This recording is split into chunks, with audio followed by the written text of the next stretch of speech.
Just before tea time, there came a loud ring on the front door bell. Bilbo ran to the door. "I'm so sorry to keep you waiting," he was going to say when he saw that it was not Gandalf at the door. It was a dwarf with a blue beard tucked into a golden belt. As soon as the door was opened, he pushed himself inside, just as if he had been expected. So here we find some turn of events. Instead of Gandalf, it is a dwarf. Now, who is a dwarf? A dwarf is a short human being. Here, as a character of a fantasy, that is a fantasy creature, the look is very different. He has blue beard which is tucked inside. That means it is quite long in size, not the one which we see, but something different and magical. "Dwalin at your service," he said with a low bow. "Bilbo Baggins at yours," he said, surprised. When the silence that followed had become uncomfortable, he added, "I'm just about to have tea. Do come in and have some with me." What would you do if an uninvited dwarf came to visit without a word of explanation?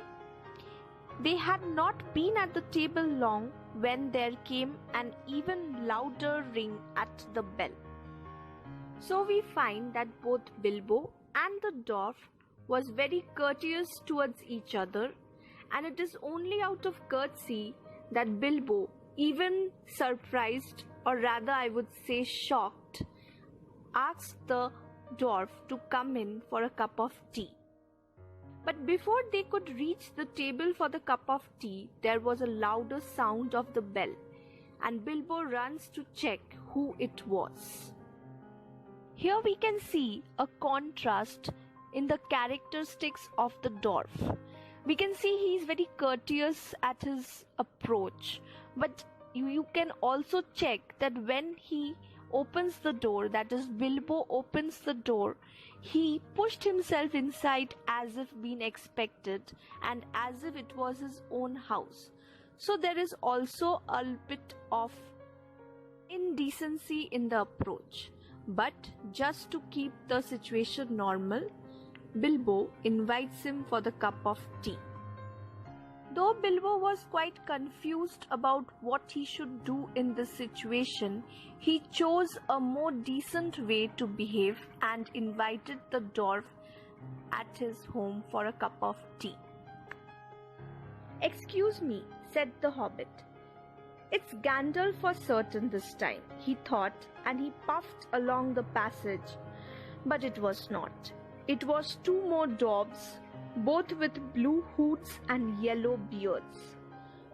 "What can I do for you?" said Bilbo. "Killy at your service," said one, "and Filly," added the other. They both swept off their blue hoods and bowed. "At yours and your families," replied Bilbo, remembering the manners this time. "Let us join the throng," said Killy. "Throng?" thought Mr. Baggins. "I don't like the sound of that." He sat in the corner trying to collect his wits, while the dwarves sat round the table and talked about mines and goals and troubles with the goblins and the threat of dragons and lots of other things which he did not understand and did not want to, for they sounded much too adventurous. So much to his surprise, it was not Gandalf again, but two other dwarves, Killy and Filly.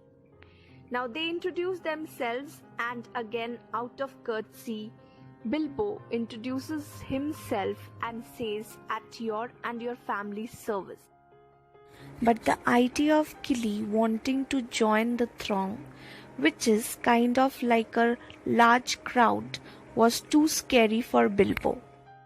Then we find the dwarves talking about all types of magical creatures like gold mines and goblins.